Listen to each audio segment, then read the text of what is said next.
Dubai news में आप तमाम लोगों को वेलकम करते हैं। दुबई के अंदर जो है वो शदीद किस्म की एमरजेंसी को नाफिज कर दिया गया है। दुबई हुकूमत की जानिब से जो मुकम्मल तौर पर एमरजेंसी है वो लगाई गई है। वार्निंग अलर्ट्स जारी किए गए हैं। जितने भी गैर मुल्की दुबई के अंदर या किसी भी स्टेट के अंदर मौजूद हैं उनको भी वार्निंग अलर्ट्स जारी किए गए हैं कि अगर वो ये गलती करेंगे तो उनको 500 से 2000 दिरहम तक का जुर्माना हो सकता है, क्योंकि एक नई वबा जो है, एक नई बीमारी जो है वो यूएई के अंदर फैल चुकी है, जिसकी वजह से पाबंदियां लगाई जा रही हैं।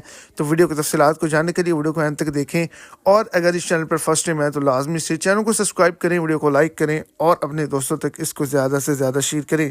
जैसे कोविड-19 जो है या फिर कोरोना जो वायरस है उसकी जितनी भी फॉर्म्स आई हैं, वेरिएंट आए हैं, उसी का ही किस्म जो है वो बताई जा रही है कि ये भी इंसानी जिस्म पर बहुत ही ज़्यादा इफ़ेक्ट कर रही है।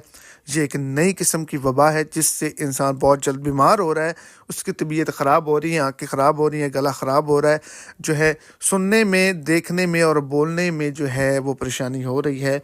दुबई के अंदर ये वबा फैल चुकी है, जिसकी वजह से mask, social distancing, hand sanitizer और वैक्सीनेशन का अमल मुकम्मल करने का हुक्म जो है वो जारी किया गया है।